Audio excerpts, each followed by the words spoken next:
Welcome, podcast listeners. Thank you for tuning in to the Millionaire's Lawyer. We are happy to have on the show today Nikki Barua. We'll get into what she does. She's a serial entrepreneur, typical of our guest on the Millionaire's Lawyer. She's an international keynote speaker and best-selling author in her own right. She's won numerous awards. We'll talk about what some of those are, what they mean, and what they have allowed her to do in her own business. Nikki, how are you today? Excellent. Thanks for having me, JP. Well, it's a pleasure to have you on. As mentioned, a serial entrepreneur. And you've been recognized as such and awarded as such. Tell the audience a little bit about some of the businesses that you've been involved with and you've launched over your long and fruitful career. Absolutely. Well, my story has been all about adapting to change and turning barriers into breakthroughs. So my entire journey has really been about that. And in that process of really learned the secret to not only anticipating what's coming, but quickly adapting to it and turning those obstacles into true business opportunities. And so my story, was grew up in India. As a young girl with big dreams, I really believed that America was where those dreams would come true. So Land of opportunity. That's right. Absolutely. So I came here more than 20 years ago and had no idea what I was going to do or how I was going to make it, and did not fit the mold. But rose up in my corporate career, helped to build up businesses for large corporations, and really saw that there was this pattern of the level of change happening so fast that companies were struggling to adapt to that. So one of my businesses, company called Beyond Curious, that was in the digital innovation space. And our tagline was, we make elephants run. Really help big companies adapt to change fast. That's great. Elephants run very paints a great picture. Yeah, exactly. So helping very large companies become more innovative. And, through that, achieved a lot of entrepreneurial success myself, won a ton of awards and recognition as a result of the awesome work that my team and I were able to do and the impact we were able to create for our clients. But in that, from that platform and the visibility I got through, these awards and the recognition in the media, what became very apparent to me was how few women had risen up as fast and achieved the scale of success. And that became a much bigger passion and mission for me to say, what's holding back women from rising to the top, whether it's in the corporate career or the entrepreneurial career? And how do you remove those barriers and help them get to the top? So what I'm currently working on is a global marketplace that connects women to all the resources and coaching and the content and educational programs that they need in order to rise up in their careers faster. And you're using technology. I guess you've always been sort of an innovator, haven't you? Because you were doing that as you were teaching elephants to run and innovating with the technology. And I know you're doing the same thing now. What are some of the ways that technology is advancing to allow anybody to get their message out, to get any business person a foot up, as you say, running like an elephant, or maybe not an elephant if it's not a huge corporation, but running like a wolf, if you want. Well, the true power of technology is how it's evolving business models.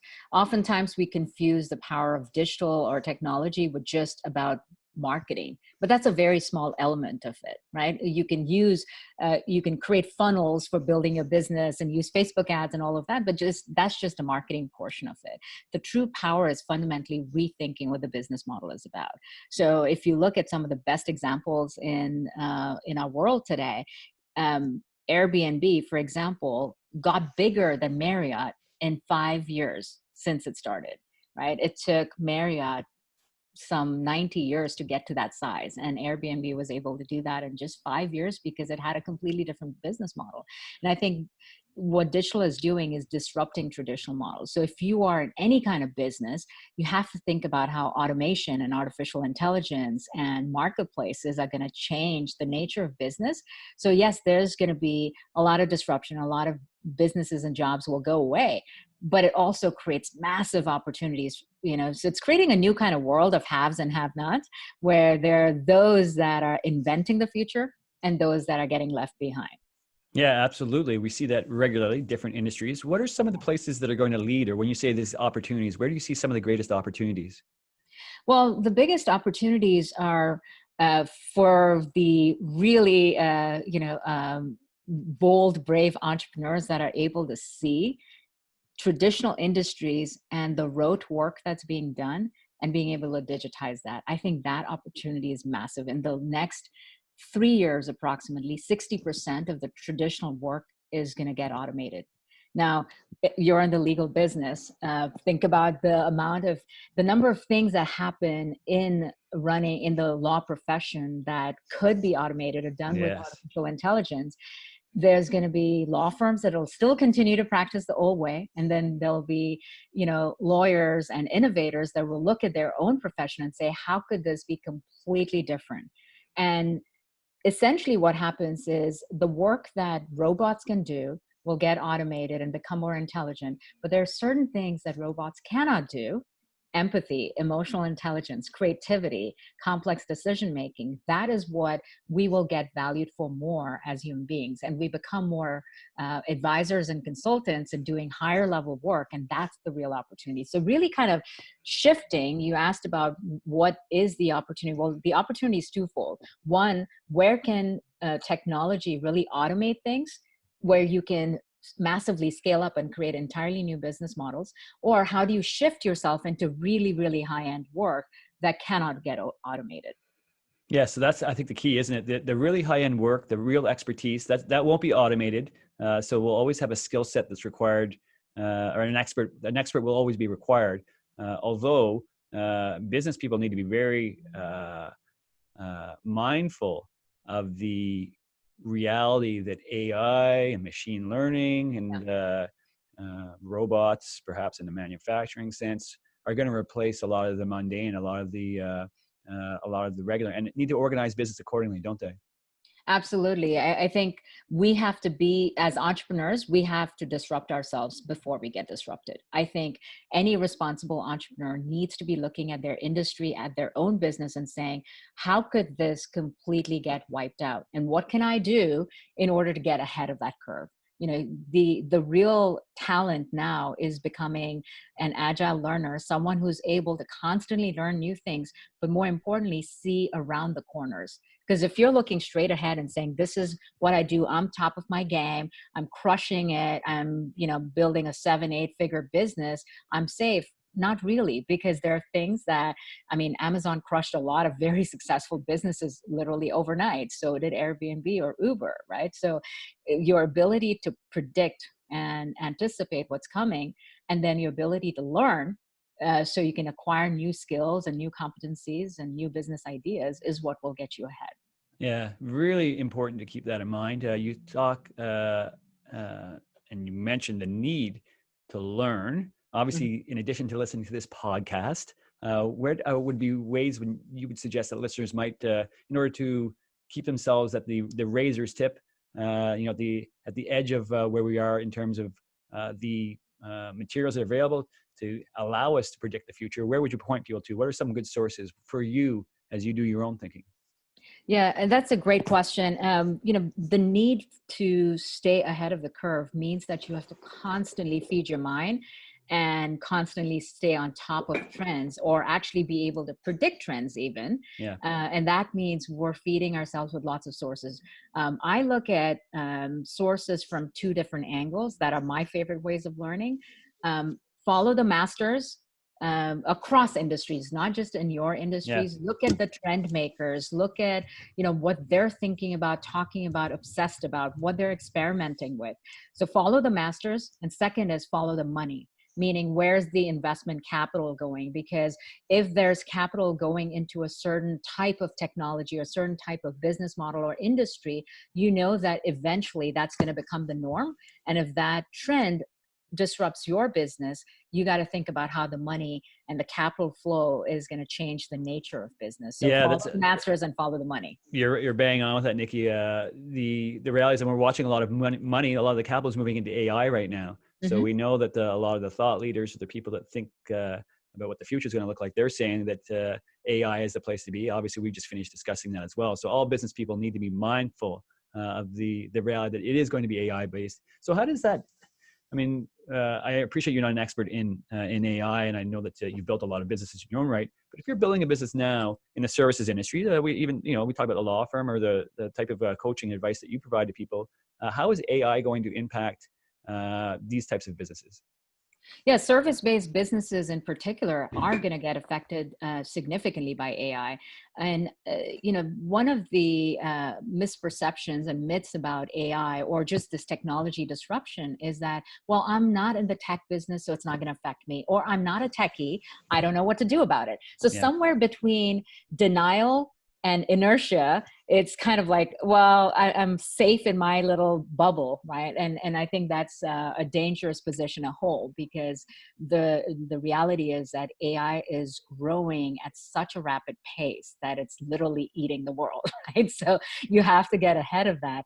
And for service-based entrepreneurs, it's particularly important to really look at their entire business model. And if you think of it like a workflow, if you think about the various steps in your business, whether it is acquiring customers, whether it is delivering the service or managing the operations, look at the entire workflow.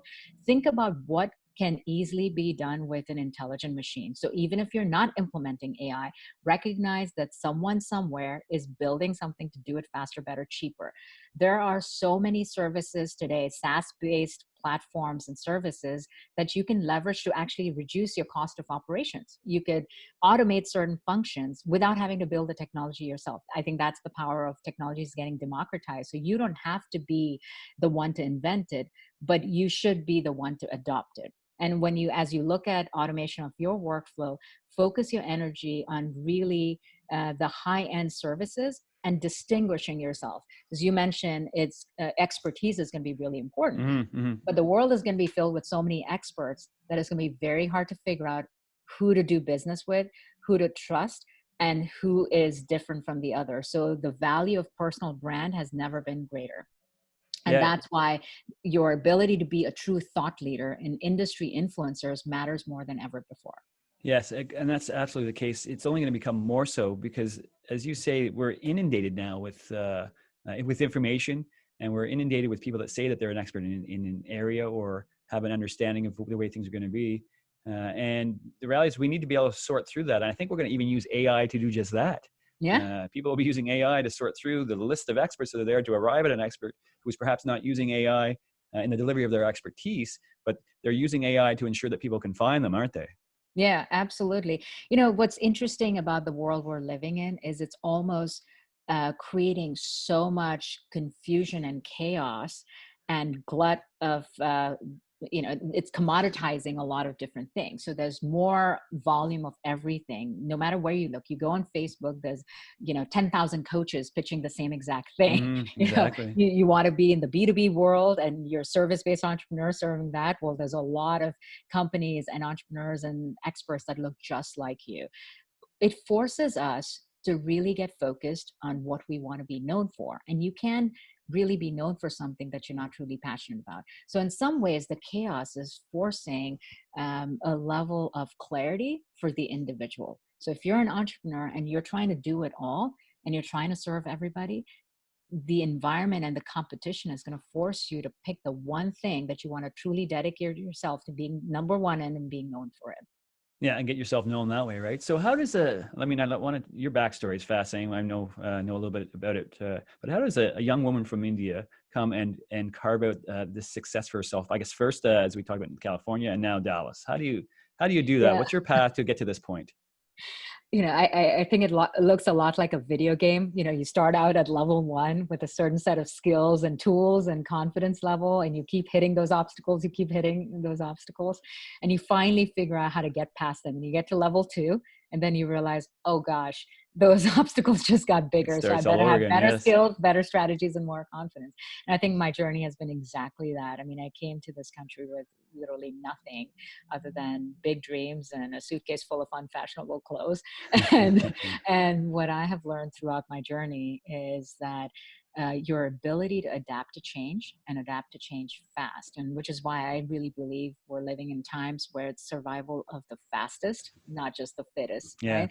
And through each of those situations, I've looked at how can I take the situation I'm in as a learning opportunity and keep leveling up faster and faster. And that mindset of curiosity, humility, and constant learning is really what has helped me do that. So in addition to having success in my corporate career, at the height of my corporate career, let it go, started my own business, built that up after about 300 rejections, and just kept hearing no, no, no, no, no. I mean, literally, I used to wake up every morning, do my outreach, make phone calls, send emails, and end my day with, about 50 no's a day. And it was just a really gut-wrenching process. And, even after the opportunities did start to come my way, I failed 11 times consecutively.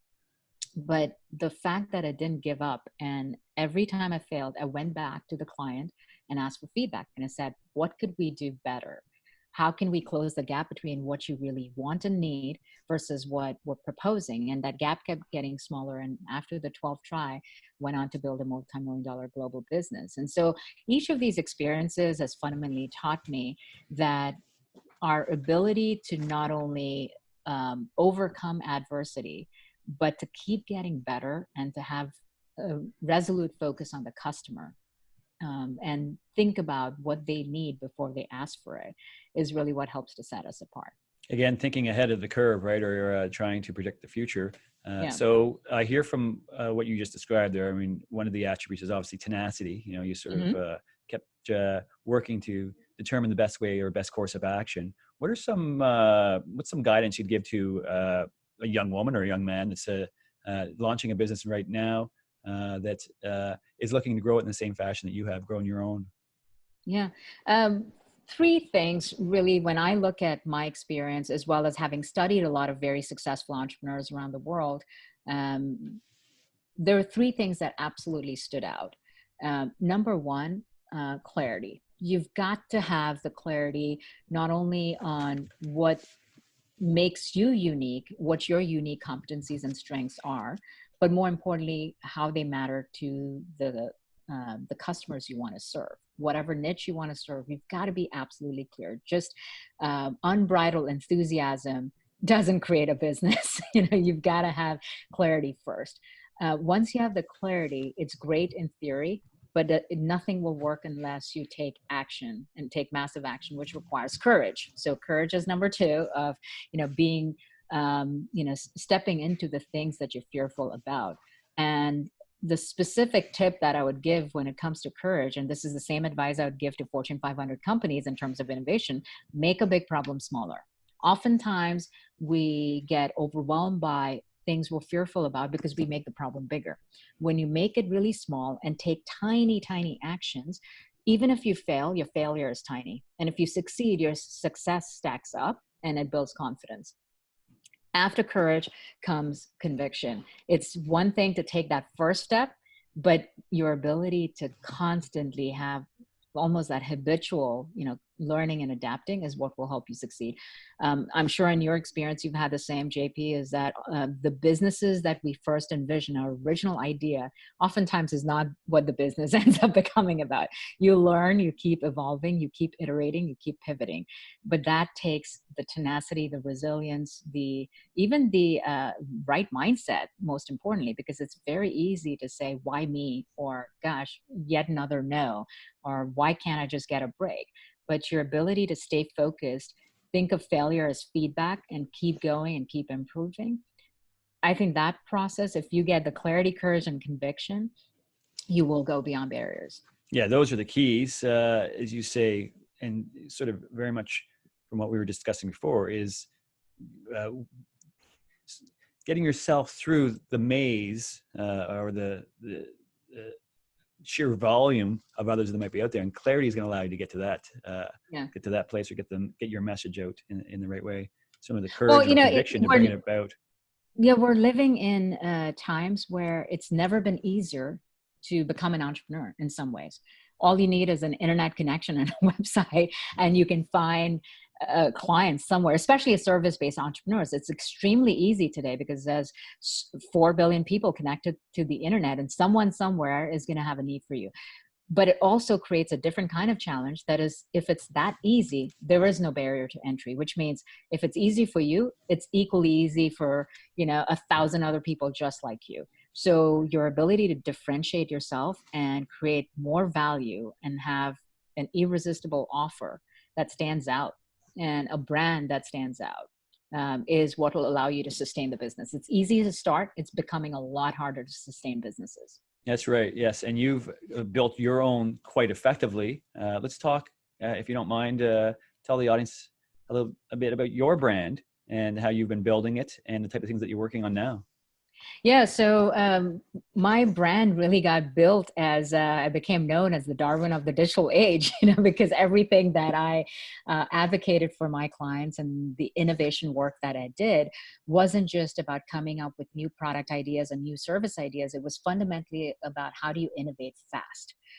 Because today we have trillion-dollar companies in the world, right? Well, the reason they're trillion-dollar companies is because they have mass and velocity. They're huge size, but they also move fast. And for a lot of traditional companies, they have the size, but they just don't have the velocity. Mm-hmm. And I think the same is true for individuals. You can be super smart and you can be a great subject matter expert, but if you can keep innovating fast enough and launching and executing fast enough, someone else is going to get ahead of you. So I think the idea of adapting to change and innovating fast is really what my brand got built upon. And what I'm building today is a technology-based marketplace. Think of it like the Uber for coaching, connecting mentors and mentees through an online intelligent platform that allows the mentees to get the kind of expertise and content and resources that they need in order to be successful in their careers. And for mentors or coaches, one of the biggest issues that most coaches are having is they're all trying to build their own funnels. They're all trying to market by themselves. They're all trying to find clients one by one. Whereas this allows them to do their life's work, simply be the experts that they are without having to do the marketing, the selling, the operating, and all of that. So it's a marketplace that connects the two. And it's really accelerating success, not just for the coaches and mentors, but also for the mentees, because they would be able to find a lot of resources. So our mission is to really close the gender gap one leader at a time by helping women get the resources that they need, but also create massive market opportunities for the coaches and experts that have so much to offer, but oftentimes are just not visible or seen in a busy commoditized marketplace. Yeah, it's fair enough. And for some of the reasons we described previously. So how does the marketplace that you're building work? How does either a mentee or mentor get involved? Yeah, so the first step is, first of all, our podcast is really going to be sharing a lot of the strategies and the content to bring in the audience. What we have is a quiz for the mentees that really measures their momentum. So it's based on a lot of research around success, academic research around success, that the quiz has 25 key factors that it measures. And based on that, it helps us pinpoint the exact challenges that the individual is faced with. What is holding them back? What are their obstacles or barriers? And then based on those specific challenges, we then match them with the mentors and experts or the content that they need in order to get the help that they need. So it's very guided and specific, and it's a very measurable success because they get measured before they start and they get measured as they're going through that process that shows them the momentum that has increased in their success. So it's all measurable. I assume you're using some technology Yes. in this regard as well, aren't you? Yes, a lot of technology in this, but much like service-based entrepreneurs that might be in your audience, I've been in the service industry for a very long time, and what as joyful as it is to have that one-on-one interaction with your client, those client relationships, and be the expert in the room who's helping them out, you also recognize that so much of what we do, there's a segment of what we do that is ripe for automation. But if you could dedicate more of your time to solving the really complex problems that's a better use of your time anyway. And so for That's right. me, as I looked at my experience and thought about, well, what are the things that are worth actually being involved in versus the things that machines can do today, I had to rethink the entire business model. And instead of becoming the advisor or the consultant or the coach, I looked at how do you create a marketplace that creates opportunity for everybody involved. Yeah, so you've built it that way. So what does the next 3 or 5 years look like for you? Building $1 billion business. That's the mission, and really impacting a lot of lives, around the world. So our, the next year, as we begin a new decade, stepping into 2020, the goal for next year is quite simply being able to successfully complete a beta launch the platform and scale it up to get the initial sort of data and technologies validated, because you can't scale unless you get all the fundamentals in place. So the test and learn mode is next year is all about test and learn and getting us stories and success stories out there.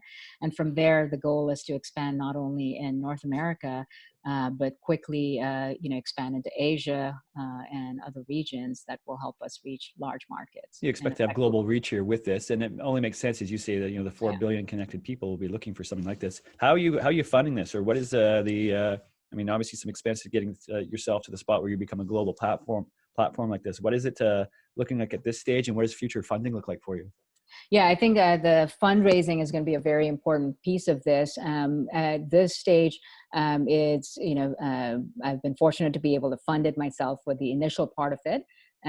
But next year, as we get our beta done and get the business model fully validated, that's when we're going to go in for the formal funding rounds that will get us to scaling up for the first round. And then after that, it's really going to be, going in for the Series B rounds after that as we expand it more and more. Subsequent raises, and I imagine a lot of the funding will be to get the word out as well, right? To start marketing. Yeah. This? I think that initially it's really getting in some ways the core value prop of the marketplace is also the data itself, because if we're connecting, if our audience could potentially be 1 billion people connected in the world, then that's a lot of data and intelligence that's coming out of that. That research insight is valuable as a product in itself, right, to be able to study trends. And I know a lot of big corporations are interested in those kind of trends and data points. So having the right team, having a world-class team as this grows and scales is going to be a big part of it. Obviously, being able to go to market in various places, opening the footprint, the brand, the marketing, and the sales teams that are acquired in those regions, that's going to be a big part of it. And then the sustainable operations, because most of this is truly like a technology platform, but yes, the customer experience is what's going to distinguish it, because simply the technology and the connection isn't going to be enough. Ultimately, it's going to be about the experience and the results that the customers get from it. Yeah, that's great. So 2020, we hear how we're in beta. How do people follow your progress? How do people get involved at the appropriate time? Go to IamBeyondBarriers.com. That's where all the magic is going to happen. So you're going to see a lot of content and new offers and services coming out of that. Our goal is really to first create value for our community and learn from them about what they want, what's working, and not just making them successful, but making them successful fast so they can get ahead of the disruption, and learning what's working for coaches and experts to be able to plug into our system. The world is moving so much more towards a gig economy where there's freelancers and subject matter experts and coaches that are independent, but this gives them an opportunity to not only retain their own businesses, but also plug into a larger marketplace where they can connect with a much bigger audience without having to build the technology themselves. Right. So it'd be a way for them to leverage maybe some of the content or some of the things that they've developed as an expert in their own area. Again, going back to what we described before, but then a place to exchange with others as well. I'm sure they're doing similar things. Exactly, because we're building an online academy where they'll be able to plug in their existing courses. So there's a lot of experts with amazing courses and content, but they're trying to build a one-person funnel, right? So this is a way for them to plug in their expertise. And there's a huge demand for it because soft skills are now going to be the number one need for development. And so a lot of what our focus is not so much about, we're not teaching technology skills, we're teaching all the skills you need in order to coexist with technology. Right. So it's creativity, and it's about your confidence building skills, leadership skills, and so on and so forth. And there's lots of great experts and coaches out there. Being able to plug in their content into our academy gives them a ready audience and a revenue stream without having to do any of the work. Yeah, that's great. A lot of power from that, right? Or the power of the platform that's being built. So, Nikki, I'll look forward to checking on the progress. You've got the podcast coming out as well, and I guess a whole litany of other materials. You want to talk about some of the other materials that you got available for listeners if they're interested in seeking that out? Yes, absolutely. I think first off, following us on IamBeyondBarriers.com is a great source. The podcast is going to be called Beyond Barriers, so that's a great source. The quiz is going to be available on the same site, so I'd welcome the listeners to try out the quiz and see what their momentum metric is, and specifically the challenges that will help them identify how to overcome that. In addition to that, we have conferences that are going to be designed for a live experience that connects, experts, bring together experts in that environment. And then finally, the academy that will be the online platform connecting everyone. Fantastic. And the live experiences, are they online or in person? They're in person. You got in person. And Yeah. where are they scheduled? Where do you have those scheduled? I guess you've got them all around, but you've got one coming up, right? Yeah, we've got one coming up, and the next big one will be in New York. We'll have another one in San Francisco. So it's going to be a variety of locations throughout places, but the key is to take this almost like the initial taste of all the things that you can get is live experiences, a snapshot of that. That's right. That's right. So you've yourself, I guess, India to California and now to Dallas. Yeah. Where are you going to be in Dallas for a while? Where's your next location to be? Hard to predict. Every time I've predicted I'm going to be in one place, I end up someplace else. So I see myself as quite the global citizen. I'm at home everywhere, and I travel so much that it really almost doesn't matter where home base is. But I've been fortunate to meet incredible people around the world, to have friends all over the place, and discover new cultures and cuisines everywhere I go. California is always going to be a special place for me, just like you spend a lot of time there.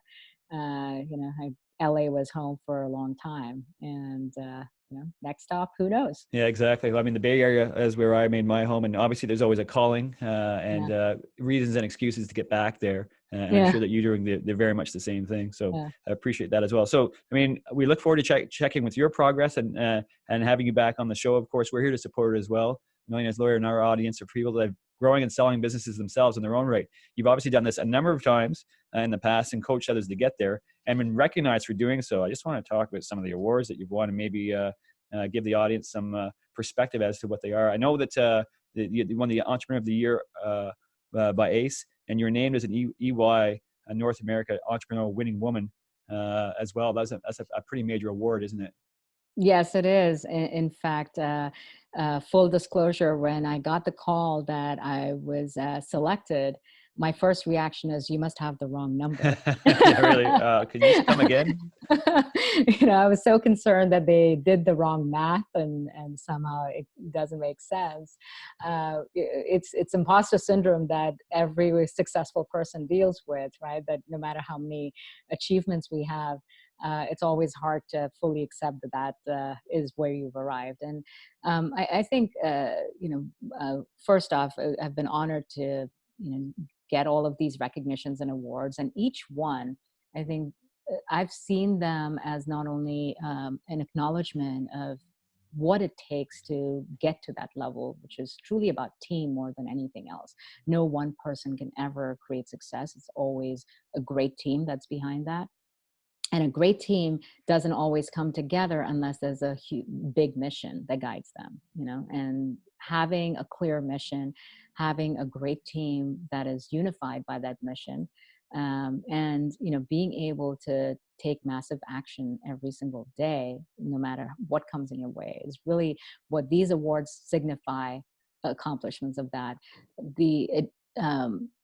The unexpected benefit that came out of the award, which I could not have predicted, was visibility. the level of visibility you get through some of these major awards, it just shines a spotlight on you in ways that you sometimes, frankly, are not even prepared for. I mean, I've gotten to, travel to Monte Carlo and meet with world leaders, some of the world's leading top CEOs, been in think tank sessions with, the world's top thought leaders and experts, been able to, be featured on Fortune, Forbes, Bloomberg, things like that. It's just mind-boggling. I mean, including uh, going to the Staples Center and walking on the court and getting the LA Lakers award. Those are things you just don't predict, but that's not a reason to build a business. It does acknowledge a moment of celebration and acknowledgement that, wow, we've done all this stuff. But it comes with a tremendous sense of responsibility as well, because when you have a platform to have a voice and you get that visibility, it's really important to know what you want to use it for. And it becomes not just a privilege, but truly that responsibility to say, what do you want to stand for? And for me, it became very clear when I got that spotlight that I want to help more women achieve the same and rise up faster and unleash their full potential. Teach some of what you've learned and help others do the same thing, right? Exactly. Yeah. Well, that's wonderful. So what are some of the ways you're able to do that?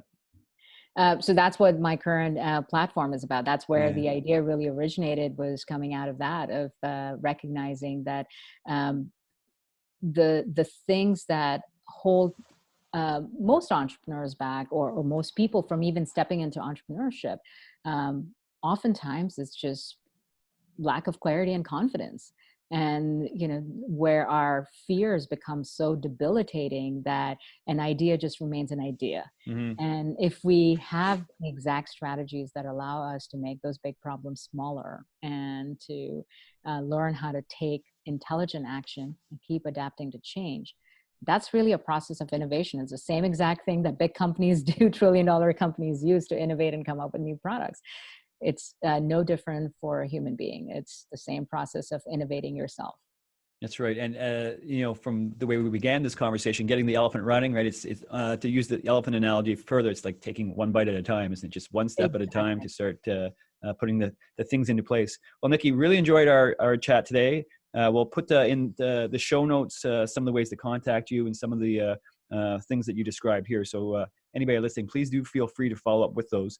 And we will certainly follow up with Nikki again in the future to check the progress here and perhaps support the platform, the other things she's working on. Nikki, as we leave these podcasts, I like to leave our audience with one thing to take with them throughout the day, throughout the week, something to empower them, to help move their business or their initiative forward. Well, if I challenge you to leave them with one thing, and of course the one can turn into three if it needs to, but if there's one thing you wanted somebody to take away from the podcast today and carry with them throughout the rest of the day, what would it be?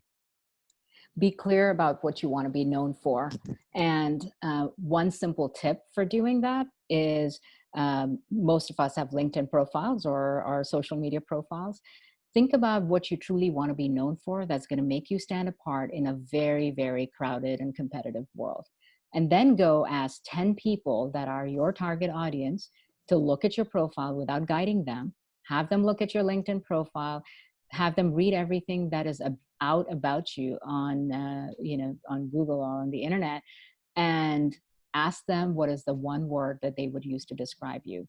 And if those words are not the same, or they don't match what you want to be known for, then you've got some work to do. Yeah. I think a great starting point for establishing yourself and gaining visibility and building a personal brand begins with defining very clearly what your superpower is, but starting with a baseline of where it stands right now. That's wonderful advice. Getting the clarity, right? I think this will be called the clarity episode, because there's certainly, that's right. Making sure we're getting clear. That's right. Absolutely. Yep. Well, Nikki, thanks so much for your time today. We look forward to having you back and talking again in the future about how you're making out with all the initiatives we talked about today. Thank you so much for having me. It's been such a delight. Excellent. So there you go. That's a great episode. Thanks. So I'll just stop the recording there so we can chat. But the reality is you're building a lot right now.